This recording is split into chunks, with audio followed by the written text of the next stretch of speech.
ಎಲ್ಲರಿಗೂ ನಮಸ್ಕಾರ. ದೈವ ದೇವರುಗಳ ಪಾದಕ್ಕೆ ನಮಸ್ಕಾರವೆನ್ನುತ್ತಾ ಈ ಒಂದು ಕ್ಷೇತ್ರದ ಈ ಒಂದು ದಿನದ ವರ್ಧಂತಿ ಉತ್ಸವವನ್ನು ನೆರವೇರಿಸಿಕೊಳ್ಳುತ್ತಿರುವ ನಂದಿಕೇಶ್ವರ ಹೈಗುಳಿ ಹಾಗೂ ಚಿಕ್ಕು ಅಮ್ಮನ ಅಡಿದಾವರೆಗಳಿಗೆ ಶರಣೆನ್ನುತ್ತಾ ಪ್ರಥಮ ಪ್ರಯೋಗವನ್ನು ನಿಮ್ಮ ಮುಂದೆ ಮಾಡಲಿಕ್ಕೆ ಅವಕಾಶವನ್ನು ಕಲ್ಪಿಸಿಕೊಟ್ಟಿದ್ದಾರೆ. ಪ್ರಾಮಾಣಿಕ ಪ್ರಯತ್ನವನ್ನು ಮಾಡ್ತಾ ಇದ್ದೇನೆ, ಎಲ್ಲರೂ ಸ್ವೀಕರಿಸಿಕೊಳ್ಬೇಕನ್ನುವಂತಹ ಆಶಯವನ್ನು ವ್ಯಕ್ತಪಡಿಸ್ತಾ ನನ್ನ ಹರಿಕತೆಗೆ ಮೊದಲಡಿ ಇಡ್ತಾ ಇದ್ದೇನೆ.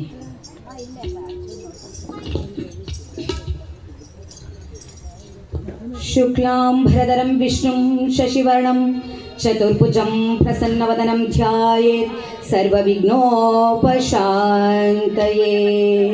ಪೂಜ್ಯಾಯ ರಾಘವೇಂದ್ರಾಯ ಸತ್ಯಧರ್ಮರಥಾಯ ಚ ಭಜತಾಂ ಕಲ್ಪವೃಕ್ಷಾಯ ನಮತಾಂ ಕಾಮಧೇನವೇ.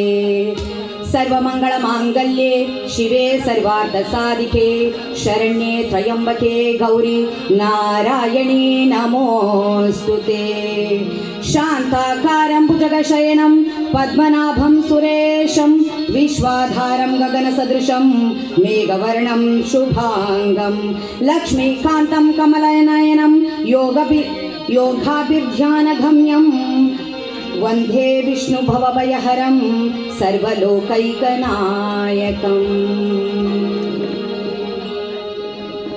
ಓಂಕಾರಣ ಶ್ರೀ ಗಣಪನ ಶ್ರೀ ಚರಣಕ್ಕೆ ವಂದಿಪೆ. ಓಂಕಾರಣ ಶ್ರೀ ಗಣಪನ ಶ್ರೀ ಚರಣಕ್ಕೆ ವಂದಿಪೆ. ಜಗದೆ ಮುದವ ನೀರು ಎನ್ನುದ ಮನದ ಗುಡಿಯೊಳಗೂಡಿಸಿ. ಜಗದೆ ಮುದವ ನೀರು ಎನ್ನುದ ಮನದ ಗುಡಿಯೊಳಗೂಡಿಸಿ. ಓಂಕಾರಣ ಶ್ರೀ ಗಣಪನ ಶ್ರೀ ಚರಣಕ್ಕೆ ವಂದಿಪೆ. ಓಂಕಾರಣ ಶ್ರೀ ಗಣಪನ ಶ್ರೀ ಚರಣಕ್ಕೆ ವಂದಿಪೆ.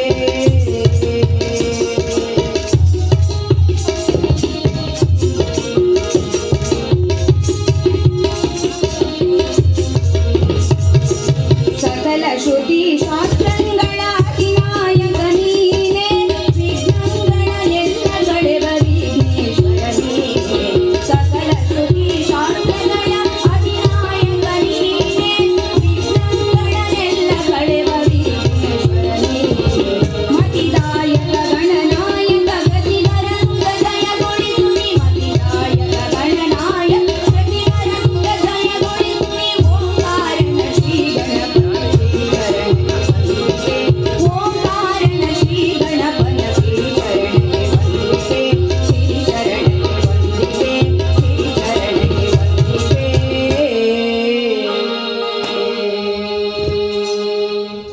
ಕೀರ್ತನೆಯನ್ನು ಪ್ರಾರಂಭಿಸುವ ಪೂರ್ವದಲ್ಲಿ ಬಂದಿರುವ ನಿಮ್ಮೆಲ್ಲರನ್ನ ಪ್ರೀತಿಯಿಂದ ನಾನು ಆಹ್ವಾನಿಸಿಕೊಳ್ತಾ ಇದ್ದೇನೆ. ಬನ್ನಿರಿ ಅಯ್ಯ ಬನ್ನಿರಿ, ಬನ್ನಿರಿ ಅಮ್ಮ ಬನ್ನಿರಿ. ಬನ್ನಿರಯ್ಯ ಕುಳ್ಳಿರಿ ಹರಿಕಥೆಯ ಕೇಳಿರಿ. ಬನ್ನಿರಯ್ಯ ಕುಳ್ಳಿರಿ ಹರಿಕಥೆಯ ಕೇಳಿರಿ. ಬನ್ನಿರಿ ಅಯ್ಯ ಬನ್ನಿರಿ, ಬನ್ನಿರಿ ಅಮ್ಮ ಬನ್ನಿರಿ.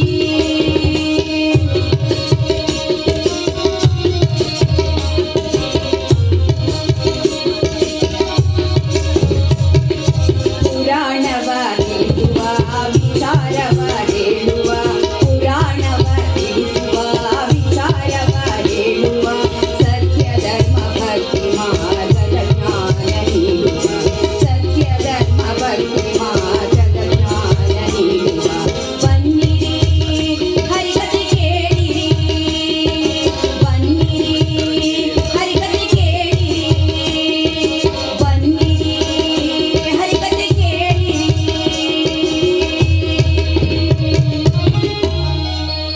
ಎಲ್ಲರನ್ನ ಈ ಕಥಾಭಾಗಕ್ಕೆ ಪ್ರೀತಿಯಿಂದ ಆಹ್ವಾನಿಸಿಕೊಳ್ತಾ ಕೀರ್ತನಾರಂಭಕ್ಕೆ ಪೂರ್ವದಲ್ಲಿ ಹಿರಿಯರು ಹೇಳ್ತಾರೆ, ಸಜ್ಜನರಿಗೆ ಬಂದಂತಹ ವಿಪತ್ತು ದುರ್ಜನರಿಗೆ ಬಂದಂತಹ ಸಂಪತ್ತು ಹೆಚ್ಚು ಕಾಲ ಉಳಿಯೋದಿಲ್ಲ ಅಂತ. ಅಂಧಕಾರದಲ್ಲಿ ಮುಳುಗಿರುವಂತಹ ಮಂಜು ಮುಸುಕಿದ ಊರಿಗೆ ಯಾವಾಗ ಸೂರ್ಯ ರಶ್ಮಿಗಳು ಬಿದ್ದಾಗ ಆ ಊರಿನ ಮಂಜೆಲ್ಲ ಕರಗಿ ಬೆಳಕು ಆ ಊರನ್ನು ಆವರಿಸುತ್ತದೋ ಹಾಗೆ ಜೀವನದಲ್ಲಿ ಬಂದಂತಹ ಕಷ್ಟವೆಂಬ ಅಂಧಕಾರವು ಭಗವಂತನ ಆಶೀರ್ವಾದ ಎಂಬ ಬೆಳಕನ್ನ ಬೆಳಕನ್ನ ಆ ಅಂಧಕಾರದ ಮೇಲೆ ಬಿದ್ದಾಗ ಆ ಅಂಧಕಾರವು ದೂರ ಸರಿಯುತ್ತದೆ. ಸಜ್ಜನರಿಗೆ ಈ ಲೋಕದಲ್ಲಿ ಪರಿಪರಿಯಾಗಿ ಕಷ್ಟಗಳು ಬಂದರೂ ಕೂಡ ಆ ಕಷ್ಟಗಳಿಂದ ಆತ ಸೋಲಲು ಎಂದಿಗೂ ಆ ಪರಮಾತ್ಮ ಬಿಡುವುದಿಲ್ಲ. ಅವರನ್ನ ಕೈ ಹಿಡಿದು ಆತ ನಡೆಸುತ್ತಾನೆ. ಹಾಗಾಗಿ ಸತ್ಯವಂತರಿಗೆ ಹಾಗೆ ಸಜ್ಜನರಿಗೆ ಕಷ್ಟ ಬಂದರೂ ಅವರು ಸೋಲುವುದಿಲ್ಲ, ಹಾಗೆ ದುರ್ಜನರಿಗೆ ವಿಜಯ ದಕ್ಕುವುದಿಲ್ಲ ಎನ್ನುವಂತಹ ಕಥಾಭಾಗವನ್ನ ಅಂತಹ ಅರ್ಥವನ್ನ ಸಾರುವ ಕಥಾಭಾಗವೇ ಭೀಮ ಪರಾಕ್ರಮ ಅಥವಾ ಬಕಾಸುರ ವಧೆ. ಎಲ್ಲ ಗುರು ಹಿರಿಯರಿಗೆ ವಂದಿಸಿಕೊಳ್ತಾ ದೇವನಿಗೆ ಶರಣೆನ್ನುತ್ತಾ ಈ ಕಥಾಭಾಗವನ್ನ ಪ್ರಾರಂಭಿಸಿಕೊಳ್ತಾ ಇದ್ದೇವೆ. ಮೆರವಪುರದೊಳಗೆ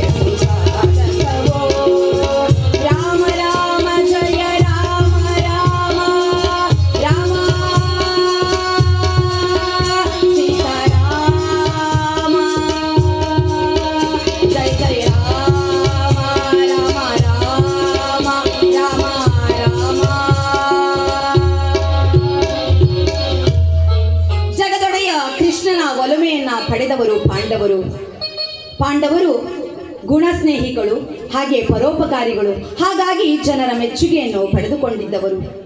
ಆದರೆ ಇದ್ದಾರೆ ಅವರ ದಾಯಾದಿಗಳು ಕೌರವರು, ದುರ್ಯೋಧನ, ದುಶ್ಯಾಸನ, ದುರ್ಮತಿ, ಹೀಗೆ ಪಾಂಡವರ ಏಳ್ಗೆಯನ್ನ ಕಂಡು ಧುರು ಎನ್ನುತ್ತಾ ಅವರ ವಿನಾಶಕ್ಕೆ ಸಂಚನ್ನ ಹೂಡ್ತಾ ಇರುವವರು. ಹಾಗಾಗಿ ಉಪಾಯದಿಂದ ಅರಗಿನ ಮನೆಯನ್ನ ಕಟ್ಟಿ ಅದರಲ್ಲಿ ಪಾಂಡವರು ವಾಸಿಸುವಂತೆ ಮಾಡ್ತಾರೆ. ಸಜ್ಜನರಿಗೆ ಲೋಕದಲ್ಲೆಲ್ಲ ಸಹಕರಿಸುವವರು ಇರ್ತಾರಂತೆ. ಹಾಗೆ ಈ ವಿಚಾರ ವಿದುರನಿಂದ ಪಾಂಡವರಿಗೆ ತಿಳಿದು ಪಾಂಡವರು ಅಲ್ಲಿಂದ ತಮ್ಮನ್ನ ತಾವು ರಕ್ಷಿಸಿಕೊಳ್ತಾರೆ. ಪುನಃ ರಾಜ್ಯಕ್ಕೆ ಮರಳಿದರೆ ಈ ಕೌರವರಿಂದ ನಮಗೆ ಕಂಟಕ ಕೌರವರು ತಂದೊಡ್ಡುತ್ತಾರೆ ಎಂದು ಭಾವಿಸಿ ಅವರಿಂದ ಕೆಲ ಕಾಲ ತಲೆಮರೆಸಿಕೊಂಡು ಇರೋಣ ಅಂತ ಯೋಚಿಸಿ ಏಕಚಕ್ರಿಪುರಕ್ಕೆ ಬರ್ತಾರೆ, ಬ್ರಾಹ್ಮಣರ ವೇಷವನ್ನ ಧರಿಸಿ. ವಿಧಿ ಬರಹ ಮೀರಲಳವಲ್ಲ, ವಿಧಿಯ ಬರೆದ ವಿಧಾತನಿಗಾದಡು.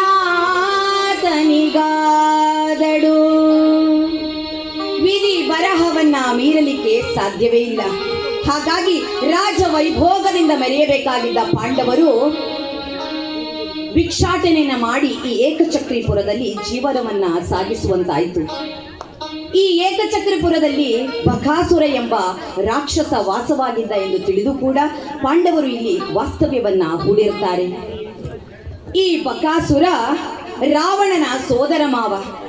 ಅಂದು ರಾಮನ ಪರಾಕ್ರಮಕ್ಕೆ ಹೆದರಿ ತಪ್ಪಿಸಿಕೊಂಡು ತಲೆಮರೆಸಿಕೊಂಡು ಓಡಿ ಬಂದು ಇಲ್ಲಿಯ ಬೆಟ್ಟದಲ್ಲಿರುವಂತಹ ಗುಹೆಯಲ್ಲಿ ಅವಿತುಕೊಂಡಿರ್ತಾನೆ. ರಾಮನಿಗೆ ವಿಚಾರ ತಿಳಿದಿದ್ರೂ ಕೂಡ ಪಾಪಿಯ ಪಾಪದ ಕೊಡ ತುಂಬಬೇಕಂತ ತನ್ನ ಅವತಾರವನ್ನ ಮುಗಿಸಿಕೊಂಡಿರ್ತಾನೆ. ಹಾಗೆ ಈ ಬಕಾಸುರ ಇಲ್ಲಿಗೆ ಬಂದ ಮೇಲೆ ಈ ರಾಜ್ಯದ ಎಲ್ಲ ಜನತೆಗೆ ಕಷ್ಟ ಕೋಟಲೆಗಳನ್ನ ಕೊಡ್ತಾ, ಉಪಟಳವನ್ನ ಕೊಡ್ತಾ, ಪ್ರಾಣಿ ಪಕ್ಷಿಗಳನ್ನ ಹಿಂಸಿಸ್ತಾ ಬದುಕ್ತಾ ಇದ್ದ. ಯಾವಾಗ ಆ ಬಕಾಸುರ ಬರ್ತಾನೋ ಅವನು ನಮ್ಮನ್ನೆಲ್ಲ ತಿಂದು ಮುಕ್ತಾನೋ ಅಂತ ಈ ರಾಜ್ಯದ ಜನತೆ ಹೆದರ್ತಾ ಜೀವಿಸ್ತಾ ಇದ್ರು. ಹಾಗಾಗಿ ಒಂದು ಉಪಾಯವನ್ನ ಮಾಡ್ತಾರೆ.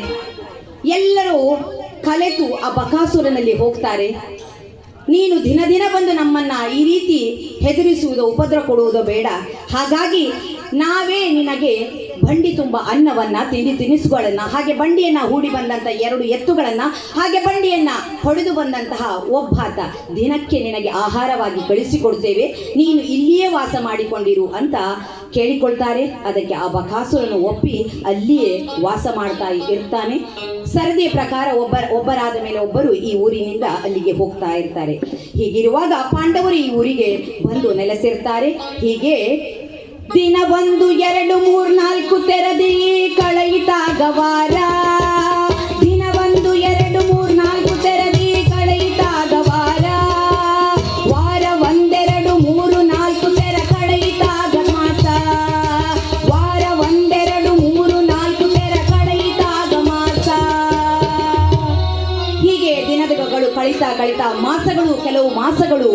ಪಾಂಡವರು ಆ ಏಕಚಕ್ರಿ ನಗರದಲ್ಲಿ ಇದ್ದು ಕಳೀತಾರೆ.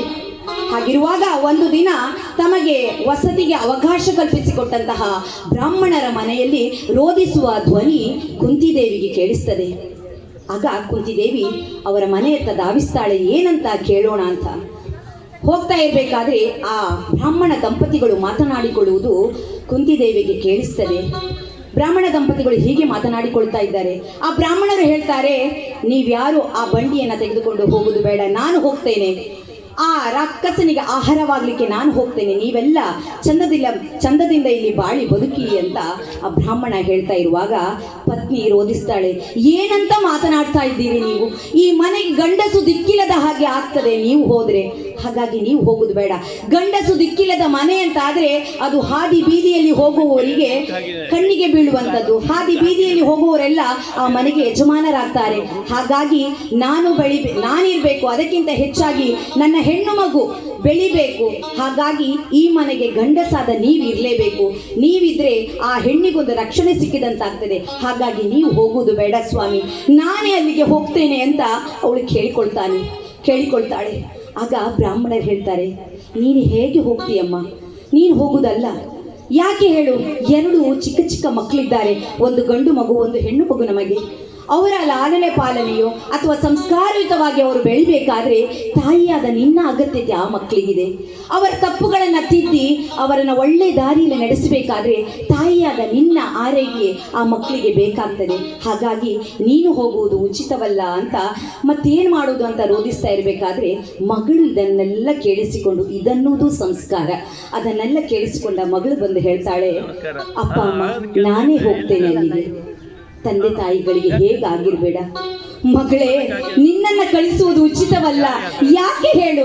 ನೀನು ಹುಟ್ಟಿದ್ದೇ ನಮ್ಮ ಪೂರ್ವಜನ್ಮ ಸುಕೃತದಿಂದ. ಹೆಣ್ಣು ಮಕ್ಕಳು ತಂದೆ ತಾಯಿಯರ ಹೊಟ್ಟೆಯಲ್ಲಿ ಹುಟ್ಟಿದ್ರಂದ್ರೆ ಆ ತಂದೆ ತಾಯಿಗಳ ಪುಣ್ಯದಿಂದ ಹುಟ್ಟುತ್ತಾರಂತೆ. ಯಾಕೆಂದ್ರೆ ಆ ಪುಣ್ಯವನ್ನ, ಅವರ ಮಾಡಿದ ಪಾಪಗಳನ್ನೆಲ್ಲವನ್ನ ಹೆಣ್ಣು ಮಕ್ಕಳ ಕನ್ಯಾದಾನದಿಂದ ಅವರು ತೊಳೆದುಕೊಳ್ತಾರಂತೆ. ಹಾಗಾಗಿ ನೀನು ಹುಟ್ಟಿದ್ದೇ ನಮ್ಮ ಪುಣ್ಯ ಕರ್ಮಗಳಿಂದ. ಹಾಗಾಗಿ ಅಲ್ಲದೆ ಈ ಮನೆಯನ್ನು ಬೆಳಗಿದ ನೀನು ಮುಂದೆ ಇನ್ನೊಂದು ಮನೆಯನ್ನು ಬೆಳಗುವ ನೀನು ಬೆಳಗಬೇಕಾದವಳು. ಅಂಥವಳನ್ನು ನಾವು ಹೇಗೆ ಕಳಿಸಿಕೊಡುವುದು? ಆ ರಕ್ಕಸನಿಗೆ ಆಹಾರವಾಗಿ ಹೇಗೆ ಕಳಿಸಿಕೊಡುವುದು?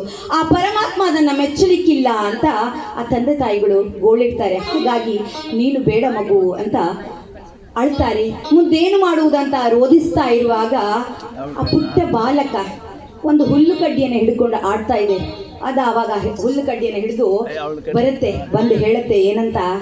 ಅಮ್ಮ ಅಪ್ಪ ನೀವೇನು ಹೆದರಬೇಡಿ, ನೋಡಿ ನನ್ನ ಕೈಯಲ್ಲಿ ಆಯುಧ ಇದೆ, ನಾನು ಹೋಗ್ತೇನೆ. ಅಪ್ಪ ಎಲ್ಲಿಗೆ ಹೋಗ್ತೀಯ? ಅಪ್ಪ ಅಮ್ಮ ನೀವೇನು ಹೆದರಬೇಡಿ, ಆ ರಕ್ಕಸನಿಗೆ ನಾನು ಹೋಗ್ತೇನೆ, ಅವನನ್ನು ಯುದ್ಧ ಮಾಡಿ ನಾನು ಜಯಿಸ್ತೇನೆ ಅಂತ ಹೇಳುತ್ತೆ. ತಂದೆ ತಾಯಿಗಳಿಗೆ ಆ ಮಗುವಿನ ಮುದ್ದು ಮಾತುಗಳನ್ನ ಕೇಳಿ ನಗಬೇಕು ಅಳಬೇಕು ಗೊತ್ತಾಗುದಿಲ್ಲ. ಆ ತಾಯಿ ಓಡಿ ಬಂದು ಆ ಮಗುವನ್ನ ತಬ್ಬಿಕೊಂಡು ಆ ಜಗನ್ಮಾತೆಯಲ್ಲಿ ಪ್ರಾರ್ಥಿಸ್ತಾಳೆ, ದೇವಿ ದಯಾಮಯಿಯೇ ಕರುಣಾ ಸಾಗರಿಯೇ, ದೇವಿ ದಯಾಮಯಿಯೇ ಕರುಣಾ ಸಾಗರಿಯೇ, ನೀನೇ ಗತಿ ಎಂದು ಶರಣೆಂದೆ ತಾಯೇ, ನೀನೇ ಗತಿ ಎಂದು ಶರಣೆಂದೆ ತಾಯೇ, ನುಡಿತಗಳೆಲ್ಲ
ಕಷ್ಟವನ್ನ ನೀನು ಕೇಳಿಸಿಕೊಳ್ತಾ ಇದ್ದೀಯಾ, ನಮ್ಮನ್ನ ನೀನು ಹೇಗೆ ಪೊರಿತಿ, ನಿನಗೆ ಬಿಟ್ಟಿದ್ದೆ ತಾಯಿ ಅಂತ ಅವಳು ರೋಧಿಸಿಕೊಳ್ತಾ ಇರುವಾಗ ಕುಂತಿದೇವಿ ಒಳ ಕಡಿ ಇಡ್ತಾಳೆ. ತಾಯಿ, ಯಾಕೆ ಅಳ್ತಾ ಇದ್ದೀರಿ, ಯಾಕೆ ಈ ಪರಿಯಾಗಿ ನೀವೆಲ್ಲ ಅಳ್ತಾ ಇದ್ದೀರಿ ಅಂತ ಕೇಳಿಕೊಳ್ತಾಳೆ. ಆಗ ಆ ಬ್ರಾಹ್ಮಣನ ಪತ್ನಿ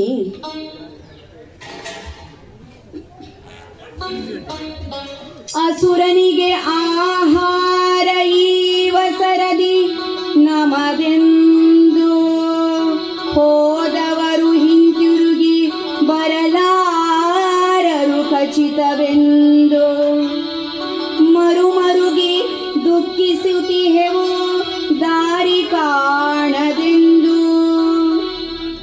ಪ್ರಾರ್ಥಿಸುತ್ತಿಹೆವು ಪರಮಾತ್ಮ ನೀಯಮ್ಮ ಕಾಪಾಡೆಂದು. ತಾಯಿ, ಆ ಪರಮಾತ್ಮನಲ್ಲಿ ಪ್ರಾರ್ಥಿಸಿಕೊಳ್ತಾ ಇದ್ದೇವೆ. ಆ ಅಸುರನಿಗೆ ಆಹಾರವನ್ನು ಕೊಡುವಂತಹ ಸರದಿ ನಾಳೆ ನಮ್ಮ ಪಾಲಿಗಿದೆ. ಹೋಗುವವರು ನಾಲ್ಕರಲ್ಲಿ ಯಾರು ಅಂತ ನಾವು ಯೋಚಿಸ್ತಾ ಇದ್ದೇವೆ. ಒಬ್ಬರಿಗೆ ಒಬ್ಬರು ಆಧಾರವಾಗಿ ಬದುಕನ್ನು ನಡೆಸಿಕೊಳ್ತಾ ಇದ್ದೇವೆ. ಹಾಗಾಗಿ ಹೋಗುವುದು ಯಾರು ಏನು ಅಂತ ದಿಕ್ಕು ತೋಚದೆ ಪರದಾಡ್ತಾ ಇದ್ದೇವೆ, ಗೋಳಾಡ್ತಾ ಇದ್ದೇವೆ ಅಂತ ಅವಳು ಕುಂತಿದೇವಿಯಲ್ಲಿ ಮೊರೆ ಇಡ್ತಾಳೆ, ಅಳ್ತಾಳೆ. ಆಗ ಕುಂತಿದೇವಿ ಹೇಳ್ತಾಳೆ, ಹೆದರಬೇಡಿ, ನನಗೊಂದು ಸುವಕಾಶ ಒದಗಿದೆ. ಏನಂದ್ರೆ, ಇಷ್ಟು ದಿನ ನೀವು ನಮಗೆ ಉಪಕಾರವನ್ನ ಮಾಡಿದ್ರಿ, ಹಾಗಾಗಿ ಪ್ರತಿಯಾಗಿ ಉಪಕಾರ ಮಾಡಲಿಕ್ಕೆ ದೇವರೇ ನಮಗೊಂದು ಅವಕಾಶವನ್ನು ಕಲ್ಪಿಸಿಕೊಟ್ಟಿದ್ದಾನೆ. ಹಾಗಾಗಿ ನೀವು ಚಿಂತಿಸಬೇಡಿ. ನನಗೆ 5 ಜನ ಗಂಡು ಮಕ್ಕಳು, ಅವರಲ್ಲಿ ಒಬ್ಬನನ್ನ ಕಳಿಸ್ತೇನೆ. ಅವನನ್ನು ಕಳಿಸುವುದು ಮಾತ್ರ ಅಲ್ಲ, ಆ ಬಕಾಸುರನಿಗೆ ಒಂದು ಗತಿ ಕಾಣಿಸುವಂತ ಮಗನನ್ನೇ ನಾನು ಕಳಿಸ್ತೇನೆ ಅಂತ ಬಲವಾದ ಧೈರ್ಯದಿಂದ ಆಕೆ ಅವಳಲ್ಲಿ ನುಡಿತಾಳೆ, ಧೈರ್ಯವನ್ನು ತುಂಬುತ್ತಾಳೆ. ಮನೆಗೆ ಬರ್ತಾಳೆ. ಮನೆಗೆ ಬಂದು ಹೇಳ್ತಾಳೆ ಭೀಮಸೇನನನ್ನು ಕರೆದು, ಭೀಮಾ, ಏನಮ್ಮ, ನಾಳೆ ನಿನಗೊಂದು ಕೆಲಸ ಬಂದಿದೆ. ಆಹಾ, ನನಗೆ ಕೆಲಸವೇ? ಹೌದಪ್ಪ, ನಿನಗೊಂದು ಕೆಲಸ. ಏನದಮ್ಮ? ಏನಿಲ್ಲ, ನಡೆದ ವಿಚಾರವನ್ನ ಹೇಳ್ತಾಳೆ. ಬಂಡಿ ತುಂಬ ಭಕ್ಷ್ಯ ಭೋಜನಗಳನ್ನು ತುಂಬಿಸಿಕೊಂಡು ನಾಳೆ ನೀನು ಆ ಬಕ್ಕನಲ್ಲಿಗೆ ಹೋಗಬೇಕು, ಆತನಲ್ಲಿ ಕಾದಾಡಬೇಕು. ಕಾದಾಡುವುದಷ್ಟೇ ಅಲ್ಲ, ತಾಯಿ ಏನು ಹೇಳ್ತಾಳೆ ಕೇಳಿ, ಕಾದಾಡುವುದಷ್ಟೇ ಅಲ್ಲ, ಹೋದವನು ನೀನು ವಿಜಯಿಯಾಗಿ ಬರಬೇಕು ಅಂತ ಹೇಳ್ತಾಳೆ. ಅದು ಆ ತಾಯಿಯ ಛಾತಿ. ತನ್ನ ಮಗ ಅದನ್ನು ಸಾಧಿಸಿಯೇ ಸಾಧಿಸ್ತಾನೆಂಬ ಬಲವಾದ ನಂಬಿಕೆ. ಹಾಗೆ ಅವನು ಕೂಡ ಆಹಾಹಾ ಅಮ್ಮ, ಒಳ್ಳೆ ಕೆಲಸವನ್ನ ಕೊಟ್ಟಿದ್ದಿ. ಅವನಿಗೆ ಭಾರಿ ಖುಷಿ ಆಗುತ್ತೆ. ಎಷ್ಟೋ ದಿನ ಆಗಿತ್ತು ಈ ಭಿಕ್ಷಾಟನೆ ಮಾಡಿ ಮಾಡಿ, ಬೇರೆ ಏನು ಕೆಲಸವೇ ಇಲ್ಲ. ಕ್ಷತ್ರಿಯರವರು ಎಷ್ಟು ಕೆಲಸ ಮಾಡಬೇಕು, ಹೋರಾಡಬೇಕು, ಯಾವುದೂ ಇರಲಿಲ್ಲ. ನನಗೆಲ್ಲವೂ ಸಿಕ್ಕಿತಲ್ಲ, ಎಲ್ಲಕ್ಕಿಂತ ಹೆಚ್ಚಾಗಿ ನಾಳೆ ಆದರೂ ಹೊಟ್ಟೆ ತುಂಬ ಭೋಜನವನ್ನು ಸ್ವೀಕರಿಸಬಹುದನ್ನುವಂಥ ಆಲೋಚನೆ ಭೀಮಸೇನಿಗೆ ಆಯಿತು. ಹಾಗಾಗಿ ಖುಷಿಯಲ್ಲೇ ರಾತ್ರಿಯನ್ನು ಕಳೀತಾನೆ. ಬೆಳಿಗ್ಗೆ ಬೇಗನೆ ನಿತ್ಯ ಕರ್ಮಗಳನ್ನು ಪೂರೈಸಿಕೊಂಡು ಶುದ್ಧನಾಗಿ ಆ ಬಂಡಿ ಸಿದ್ಧವಾಗಿರ್ತದೆ ಬ್ರಾಹ್ಮಣರ ಮನೆ ಎದುರುಗಡೆಗೆ, ಅದನ್ನು ಹೊಡೆದುಕೊಂಡು ಹೊರಡ್ತಾನೆ. ಊರು ದಾಟಿ ಸುಮಾರು ದೂರ ಸಾಗಿದ ಮೇಲೆ ಅಲ್ಲಲ್ಲಿ ಮೂಳೆ ತುಂಡುಗಳು, ಕೊಳೆತ ಮಾಂಸಗಳು ಬಿದ್ದದ್ದನ್ನು ಕಂಡು ಗ್ರಹಿಸಿಕೊಳ್ತಾನೆ. ಇದೇ ಆ ರಾಕ್ಷಸನ ವಾಸಸ್ಥಳ ಅಂತ ಬಂಡಿಯನ್ನು ನಿಲ್ಲಿಸಿ ಬಂಡಿಯನ್ನು ಒಮ್ಮೆ ನೋಡ್ತಾನೆ. ಆಹಾಹಾಹಾ, ವಿಧ ತಿಂಡಿ ತಿನಿಸು, ಒಂದೇ ಎರಡೇ, ಖುಷಿ ಆಗ್ತದೆ. ಅವನು ಹೇಳ್ತಾನೆ, ಬಲ ಬಲ ಬಲ ದೊರಕಿತು ಎನಗೆ ಇಂದು ಸುಭೋಜನ. ಬಲ ಬಲ ಬಲ ದೊರಕಿತು ಎನಗೆ ಇಂದು ಸುಭೋಜನ. ಸಂಭ್ರಮದಿಂದಲೇ ಇಂದು ತೇಗುವ ಮೋಜಿನ ಮೊದಲಿನ. ಸಂಭ್ರಮದಿಂದಲೇ ಇಂದು ತೇಗುವ ಮೋಜಿನ ಮೊದಲಿನ. ಬಲ ಬಲ ಬಲ ದೊರಕಿತು ಎನಗೆ ಇಂದು ಸುಭೋಜನ. ಬಲ ಬಲ ಬಲ ದೊರಕಿತು ಎನಗೆ ಇಂದು ಸುಭೋಜನ.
ಕೊಡ್ತಾನೆ.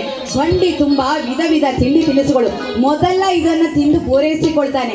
ಆಮೇಲೆ ಆ ಬಕ್ಕನನ್ನ ತಿಂತ ತಿಂತ ಕರಿತೇನೆ ಅಂತ ಈ ಕಡೆ ಬಂಡಿಯಲ್ಲಿರುವಂತಹ ಅನ್ನವನ್ನ, ಪಾಯಸವನ್ನ, ಲಾಡು, ಹೋಳಿಗೆ, ಚಿರೋಟಿಯನ್ನೆಲ್ಲ ಮುಕ್ತ ಕರಿತಾನೆ. ಎಲ್ಲವೋ ಬಕಾಸುರ, ನಾನು ಬಂದಿದ್ದೇನೆ ಭೀಮ ಅಂತ ಕರಿತಾನೆ. ಬಕಾಸುರನಿಗೆ ಆಶ್ಚರ್ಯವಾಗ್ತದೆ. ಇಷ್ಟರವರೆಗೆ ನನ್ನ ಹೆಸರನ್ನು ಹೇಳುವುದು ಹೋಗಲಿ, ಈ ಸ್ಥಳಕ್ಕೆ ಬರಲಿಕ್ಕೆ ಹೆದರ್ತಾ ಇರುವ ಹೊತ್ತಿನಲ್ಲಿ ಇದು ಯಾರು ಇರಬಹುದು ಅಂತ ಮೆಲ್ಲ ಗುಹೆಯಿಂದ ಹೊರಗಡೆ ಬರ್ತಾನೆ. ನೋಡ್ತಾನೆ, ತನಗೆ ತಂದಿರುವ ಆಹಾರದ ಬಂಡಿಯಲ್ಲಿರುವ ಆಹಾರವನ್ನೆಲ್ಲ ಗಬಗಬನೆ ಈ ಭೀಮ ತಿನ್ನುತ್ತಾ ಇರೋದನ್ನು ನೋಡಿ ಒಮ್ಮೆ ಆಶ್ಚರ್ಯ ಆಗತ್ತೆ. ಆಶ್ಚರ್ಯ ಹಾಗೆ ಸಿಟ್ಟಿಗೆ ಪರಿವರ್ತನೆನ ಹೊಂದತ್ತೆ. ಹಾಗೆ ಅವನು ಭೀಮನನ್ನ ಬರ್ತಾನೆ. ಯಾರೋ ನೀನು?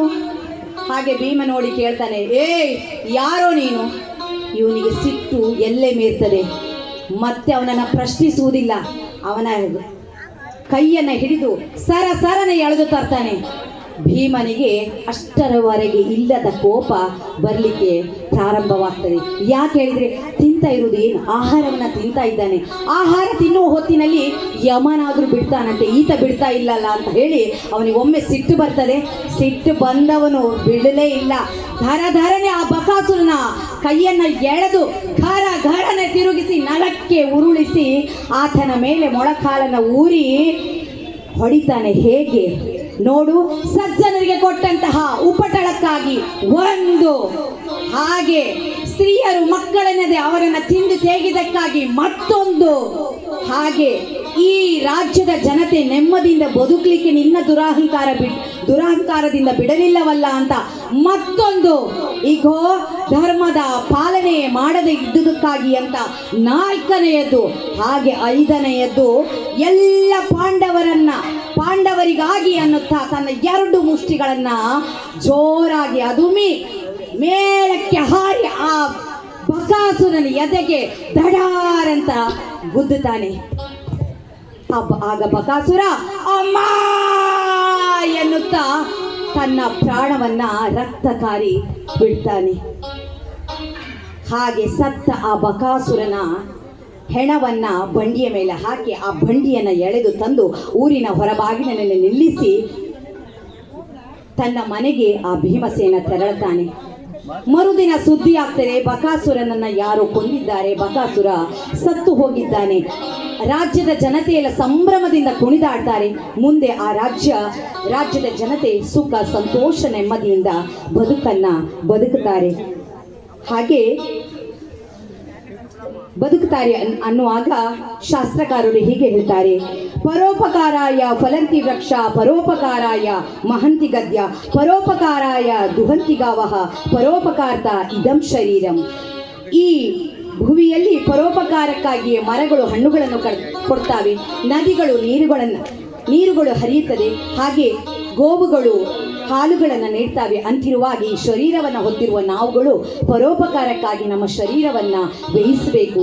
ನಾವು ಪರೋಪಕಾರಕ್ಕಾಗಿ ಒಂದಿಷ್ಟು ಕೆಲಸವನ್ನು ಮಾಡಬೇಕು ಎನ್ನುವ ಮಾತನ್ನಾಡ್ತಾ ಹಿರಿಯರು ಆಡುವುದನ್ನು ನಾವು ಕೇಳಿದ್ದೇವೆ. ಸಾಧ್ಯವಾದರೆ ಇತರರಿಗೆ ಉಪದ್ರವನ್ನ ಖಂಡಿತವಾಗಿ ಕೊಡಬೇಡ ಅನ್ನುವ ಮಾತುಗಳನ್ನಾಡ್ತಾ ಈ ಒಂದು ಕಥಾಭಾಗಕ್ಕೆ ಮಂಗಳವನ್ನ ಹಾಡ್ತಾ ಇದ್ದೇನೆ. ಮಂಗಳವಾಗಲಿ ಸರ್ವರಿಗೆ, ಶುಭ ಮಂಗಳವಾಗಲಿ ಅನಿತರಿಗೆ.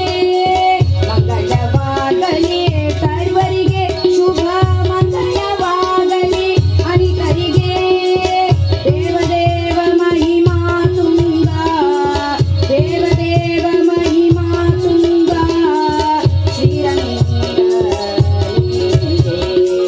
ಮಂಗಳವಾಗಲಿ.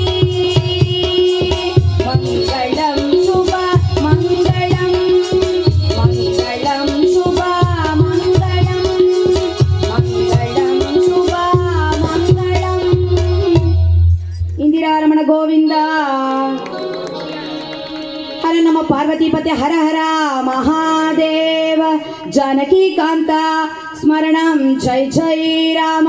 ಮಹಾರುದ್ರ ಹನುಮಾನ್ ಕಿ ಜೈ. ಸರ್ವೇ ಜನ ಸುಖಿನೋ ಭವಂತು. ಸಮಸ್ತ ಸನ್ಮಂಗಲಾನಿ ಭವಂತು.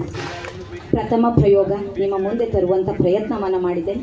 ಲೋಪದೋಷಗಳು ಹಲವಿದೆ, ಖಂಡಿತವಾಗಿ ನನಗೂ ಕೂಡ ಅಂದಾಜು ಆಗ್ತದೆ. ಯಾಕಂದರೆ ನನ್ನ ಸ್ವರ ಸುಮಾರು ದಿನದಿಂದ ಕೈಕೊಟ್ಟ ಕಾರಣ ಕೆಲವು ಭಾಗದಲ್ಲಿ ನನಗೆ ಶ್ರುತಿಗಳನ್ನು ತಲುಪಲು ಅಸಾಧ್ಯವಾದ ಕಾರಣ ಕೆಲವೊಂದು ನಿಮ್ಮವರೆಗೆ ತಲುಪಲು ನಾನು ವಿಫಲ ಆಗಿರಬಹುದು. ಆದರೂ ಕೂಡ ಪ್ರಯತ್ನವನ್ನು ಪ್ರಾಮಾಣಿಕವಾಗಿ ಮಾಡಿದ್ದೇನೆ. ಈ ಪ್ರಯತ್ನ ಮಾಡಲಿಕ್ಕೆ ನಾನು ಆ ದಿನ ನನಗೆ ಮೆಸೇಜ್ ಮಾಡಿ ಕೇಳಿದಾಗ ಹರಿಕತೆ ನೀನು ಮಾಡ್ತೀಯಾ ಅಂತ ನನ್ನ ಗೆಳತಿಯಾದಂಥ ನಾಗರತ್ನ ಹಾಗೆ ಮಹಾಲಕ್ಷ್ಮಿ ಸೋಮಯ್ಯಜ್ಜಿಯವರು ಕೇಳಿದಾಗ ನಾನು ಮಕ್ಕಳಲ್ಲಿ ಪ್ರಯೋಗ ಮಾಡಿದ್ದೇನೆ, ಎಲ್ಲಿ ವೇದಿಕೆಯಲ್ಲಿ ಮಾಡಲಿಲ್ಲ, ಹಾಗಾಗಿ ನಾನು ಮಾಡುವುದಿಲ್ಲ ಅಂತ ಕೂಡ ಮೆಸೇಜ್ ಮಾಡಿದ್ದೆ. ಆದರೆ ಆ ಮೆಸೇಜನ್ನು ನೋಡಿ ರಾಘವೇಂದ್ರ ಭಟ್ಟರು ಅವ್ರು ಮಾಡಲಿ ಸಾಧ್ಯತೆ ಇದೆ ಅಂತ ಅವರಿಗೆ ಬಹುಶಃ ಕಲ್ಪನೆ ಆಯ್ತೇನೋ, ಯಾಕಂದರೆ ಒಂದೆರಡು ಕಡೆ ನನ್ನ ಮಾತನ್ನು ಅವ್ರು ಕೇಳಿದರು. ಹಾಗಾಗಿ ಅವರು ಆ ದಿಸೆಯಲ್ಲಿ ಆಲೋಚನೆ ಮಾಡಿದ್ರೇನೋ, ಒಂದು ಅವಕಾಶವನ್ನು ನಾನು ಕೊಡ್ತೇನೆ ಅಂತ ಇಲ್ಲಿ ಅವಕಾಶವನ್ನು ಕೊಟ್ಟಿದ್ದಾರೆ. ಆ ಮಾತನ್ನು ಕೂಡ ಅವರು ಒಪ್ಪಿ ಮಾಡಬಲ್ಲಳು ಅನ್ನೋ ಭರವಸೆಯನ್ನು ಇಟ್ಟಿದ್ದಾರೆ. ಆ ಭರವಸೆಯನ್ನು ಎಷ್ಟು ನಾನು ಪೂರೈಸಿದ್ದೇನೆ ಅಂತ ನನಗೆ ಗೊತ್ತಿಲ್ಲ, ಆದರೆ ಆಗಲೇ ಹೇಳಿದಾಗೆ ಪ್ರಾಮಾಣಿಕವಾಗಿ ಪ್ರಯತ್ನವನ್ನು ಪಟ್ಟಿದ್ದೇನೆ. ಒಬ್ಬ ಕಲಾವಿದ ಅಥವಾ ಒಂದು ಕಲೆ ಬೆಳಿಬೇಕಾದ್ರೆ ಇಂತಹ ಸಹೃದಯರು ಬೇಕಾಗ್ತಾರೆ. ಅಂತಹ ಸಹೃದಯತೆಯನ್ನು ಮೆರೆದಂತಹ ರಾಘವೇಂದ್ರ ಭಟ್ಟರಿಗೆ ತುಂಬು ಪ್ರೀತಿಯಿಂದ ಅನಂತಾನಂತ ವಂದನೆಗಳನ್ನು ತಿಳಿಸಿಕೊಳ್ತಾ ಇದ್ದೇನೆ. ಹಾಗೆ ನನ್ನ ಈ ಒಂದು ಕಾರ್ಯಗಳನ್ನು ಗಮನಿಸಿಕೊಳ್ತಾ ಅವರು ಕೇಳಿದಾಗ ನನ್ನ ಹೆಸರೇ ಈ ಇಬ್ಬರು ಗೆಳತಿಯರಿಗೆ ನೆನಪಾಗಿದ್ದು ಕೂಡ ನನ್ನ ಒಂದು ದೈವ ಸಂಕಲ್ಪ ಅಂತ ಭಾವಿಸಿಕೊಳ್ತೇನೆ. ಯಾಕೆಂದರೆ ಇಬ್ಬರು ಬೇರೆ ಬೇರೆ ದಿನ ಫೋನ್ ಮಾಡಿದ್ದಾರೆ. ಅವರಿಬ್ಬರು ಕೂಡ ನನ್ನ ಹತ್ರ ಕೇಳಿದ್ರು ನೀನು ಹರಿಕತೆ ಮಾಡ್ತೀಯಾ ಅಂತ. ನಾನು ಎಲ್ಲಿಯೂ ಕೂಡ ಹರಿಕತೆ ಮಾಡಿದವಳೇ ಅಲ್ಲ, ಆದರೆ ಹರಟೆಗಳಿಗೆ ಹೋದಾಗೆಲ್ಲ ಒಂದು ಹಾಡುವಂಥ ಒಂದು ಅಭ್ಯಾಸವನ್ನು ಇಟ್ಟುಕೊಂಡಿದ್ದೆ. ಮಧ್ಯೆ ಮಧ್ಯೆ ಹಾಡು ಮಾತುಗಳನ್ನು ಆಡ್ತಾ ಇರ್ತೇನೆ. ಅದನ್ನು ನೋಡಿ ಕೆಲವರು ನನ್ನ ಹತ್ರ ಹೇಳಿದ್ದೂ ಇದೆ, ನೀನು ಹರಿಕತೆ ಮಾಡಬಹುದು ಅಂತ. ಅಲ್ಲಿಯೂ ಕೂಡ ಇಲ್ಲ, ಅದು ನನ್ನಿಂದ ಸಾಧ್ಯ ಇಲ್ಲ ಅಂತಲೇ ಹೇಳ್ತಾ ಒಂದು 2 ವರ್ಷದಿಂದ ದೂಡ್ತಾ ಬಂದಿದ್ದೆ. ಬಹುಶಃ ದೈವ ಸಂಕಲ್ಪವು ಹಾಗೆ ಇದ್ದಿತ್ತು. ಇಲ್ಲಿ ಒಂದು ಅವಕಾಶವನ್ನು ಒದಗಿಸಿ ಕೊಟ್ಟಿದ್ದಾನೆ, ಅವಕಾಶವನ್ನು ವಿನಿಯೋಗಿಸಿಕೊಂಡಿದ್ದೇನೆ. ಮುಂದೆ ಏನಾಗ್ತದೋ ಅದು ಕೂಡ ದೇವರಿಗೆ ಬಿಟ್ಟುಕೊಳ್ತಾ ನನಗೆ ಅವಕಾಶವನ್ನು ಮಾಡಿಕೊಟ್ಟಂಥ ಇಬ್ಬರು ಗೆಳತಿಯರಿಗೆ ಕೂಡ ತುಂಬ ಪ್ರೀತಿಯಿಂದ ವಂದಿಸಿಕೊಳ್ತಾ ಇದ್ದೇನೆ. ಜೊತೆಯಲ್ಲಿ ನನ್ನ ಹಲವು ಅಂತ ಹೇಳ್ಬೋದು ಕಲಾ ಚಟುವಟಿಕೆಗಳನ್ನು ಗಮನಿಸಿಕೊಂಡು ಉಪೇಂದ್ರ ಸೋಮಯಾಜಿ ಆಗಿರಬಹುದು, ನಮ್ಮ ರಾಮಚಂದ್ರ ಐತಾಳ್ರಾಗಿರ್ಬೋದು, ಪ್ರತಿ ಸಾರಿ ಏನಾದರೂ ಆದರೆ ನನ್ನ ಉದ್ದೇಶವಾಗಿ ಫೋನ್ ಮಾಡಿ ಕರೀತಾರೆ. ಅವರೆಲ್ಲ ಕೊಟ್ಟಂತಹ ಒಂದಿಷ್ಟು ವೇದಿಕೆಗಳು ನನ್ನನ್ನು ಇಲ್ಲಿವರೆಗೆ ತರಲಿಕ್ಕೆ ಸಹಕಾರಿ ಆಯಿತು ಅಂತ ಹೇಳಿಕೊಳ್ತಾ ಅವರಿಗೂ ಕೂಡ ಅನಂತಾನಂತ ವಂದನೆಗಳನ್ನು ತಿಳಿಸಿಕೊಳ್ತಾ ಇದ್ದೇನೆ. ಹಾಗೆ ನೆರೆದಿರೋ ನೀವೆಲ್ಲರೂ ಕೂಡ, ನೀವಿಲ್ಲದಿದ್ದರೆ ನಾವಿಲ್ಲ, ನೀವು ನೋಡಿ ಖುಷಿಪಟ್ಟಿದ್ದೀರಿ, ಕೊನೆಯಲ್ಲಿ ಒಂದು ಪ್ರೋತ್ಸಾಹದ ಚಪ್ಪಾಳೆಯನ್ನು ಕೊಟ್ಟಿದ್ದೀರಿ. ಹಾಗಾಗಿ ನಿಮಗೂ ಕೂಡ ನಾನು ವಂದಿಸಿಕೊಳ್ತಾ ಹೃತ್ಪೂರ್ವಕ ಧನ್ಯವಾದಗಳನ್ನು ತಿಳಿಸಿಕೊಳ್ತಾ ಇದ್ದೇನೆ. ಹಾಗೆ ಈ ಒಂದು ನನ್ನ ಸ್ವರ ನಿಮ್ಮವರೆಗೆ ತಲುಪಬೇಕಾದರೆ ಅದಕ್ಕೆ ಧ್ವನಿವರ್ಧಕದವರು ಅತಿ ಮುಖ್ಯ ಕಾರಣಕರ್ತರಾಗ್ತಾರೆ. ಅವರಿಗೂ ಕೂಡ ಪ್ರೀತಿಯಿಂದ ನಾನು ವಂದಿಸಿಕೊಳ್ತಾ ಇದ್ದೇನೆ. ಜೊತೆಯಲ್ಲಿ ನನಗೆ ಕೀಬೋರ್ಡ್ನಲ್ಲಿ ಸಹಕಾರ ಇತ್ತವರು, ನಮ್ಮದೊಂಥರ ಮೊಂಡು ಧೈರ್ಯ ಅಂತ ಹೇಳ್ಬೋದು. ನಾನು ಯಾವಾಗಲೂ ಅವ್ರ ಹತ್ರ ಕೇಳೋದು, ಸರ್ ನಾನು ತಯಾರಿದ್ದು, ಒಮ್ಮೆ ಬರುವುದಾ?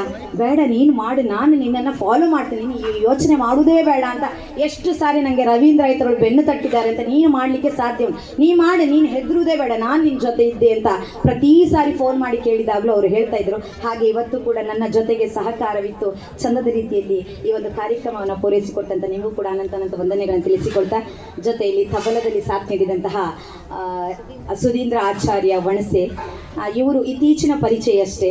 ನನ್ನ 1-2 ಕಾರ್ಯಕ್ರಮಕ್ಕೆ ಅವರನ್ನು ಕರೆದಿದ್ದೆ. ಅವರ ಒಂದು ಕಲೆಯ ಪ್ರೀತಿ ಖುಷಿ ಆಗ್ತದೆ ಅಂತ ಹೇಳಿದರು. ಸರಿ ಮೇಡಮ್, ಆಯಿತು ಮೇಡಮ್, ಎಲ್ಲಿಯೂ ಕೂಡ ಅಪಹಾಸ್ಯ ಮಾಡುವುದಿಲ್ಲ, ನಮಗೆಲ್ಲ ಅಷ್ಟು ಗೊತ್ತಿಲ್ಲ, ಅವರು ಅದನ್ನೆಲ್ಲ ಸುಧಾರಿಸಿಕೊಂಡು ಹೋಗ್ತಾರೆ. ಆ ಧೈರ್ಯದಲ್ಲಿ ಅವರನ್ನು ಕರೆದಿದ್ದೆ. ನೋಡಿ, ಪ್ರಥಮ ಪ್ರಯೋಗ ನಾನು ಮಾಡ್ತಾ ಇರೋದು, ನನ್ನನ್ನೊಂದು ಸುಧಾರಿಸಿಕೊಡ್ಬೇಕಂತ. ಹಾಗೆ ಸುಧಾರಿಸಿಕೊಟ್ಟಿದ್ರು. ನಿಮಗೂ ಕೂಡ ಪ್ರೀತಿಯಿಂದ ವಂದಿಸಿಕೊಳ್ತಾ ಮತ್ತೊಮ್ಮೆ ಎಲ್ಲರಿಗೂ ವಂದಿಸಿಕೊಳ್ತೇನೆ. ಬಹುಮುಖ್ಯವಾಗಿ ನನ್ನ ಈ ಎಲ್ಲ ಕಲಾ ಚಟುವಟಿಕೆ ಇಲ್ಲಿವರೆಗೆ ಬರಲಿಕ್ಕೆ ಕಾರಣ, ಮದುವೆ ಆದಮೇಲೆ ಹೆಣ್ಣು ಮಕ್ಕಳಿಗೆ ಪತಿ ಅದಕ್ಕೆಲ್ಲ ಕಾರಣರಾಗ್ತಾರೆ. ಆ ನೆಲೆಯಲ್ಲಿ ನಮ್ಮನೆಯವರು ಪ್ರತಿಯೊಂದಕ್ಕೂ ಕೂಡ ಸಹಕಾರಿಯೇ. ಏನು ನೀನು ಮಾಡುವುದಿದ್ರು ನೀನು ಮುಂದೆ ಹೋಗಂತಾರೆ. ಅದಕ್ಕಿಂತ ಹೆಚ್ಚಾಗಿ ನನಗೆ ಇರುವಂತಹ ಜವಾಬ್ದಾರಿ ಅವರಿಗೆ ಭಾರಿ ತಲೆ ಬಿಸಿ ಇರುತ್ತೆ. ನಾಳೆ ನಿನಗೆ ಅದಿದೆ, ನಾಳೆ ನಿನಗಿದೆ, ನೀನು ತಯಾರಿ ಆಗಲಿಲ್ಲ ಅಂತ ನನಗೆ ಪದೇ ಎಚ್ಚರಿಕೆಯನ್ನು ಕೊಡ್ತಾ ಅವರು ಸದಾ ಕಾಲ ನನ್ನನ್ನು ಪ್ರೋತ್ಸಾಹಿಸ್ತಿರೋದು. ಅವರಿಗೂ ಕೂಡ ಈ ಒಂದು ವೇದಿಕೆಯಲ್ಲಿ, ಯಾಕಂದರೆ ಇವೆಲ್ಲ ದೇವರ ಒಲುಮೆ ನಮ್ಮ ಮೇಲೆ ಇದ್ದರಷ್ಟೇ ಸಾಕಾರಗೊಳ್ಳಲಿಕ್ಕೆ ಸಾಧ್ಯ. ಅವೆಲ್ಲವೂ ಸಾಕಾರಗೊಂಡಿದೆ ಅಂತ ಹೇಳಿಕೊಳ್ತಾ ಎಲ್ಲರಿಗೂ ಮತ್ತೊಮ್ಮೆ ವಂದಿಸಿಕೊಳ್ತಾ ಇದ್ದೇನೆ.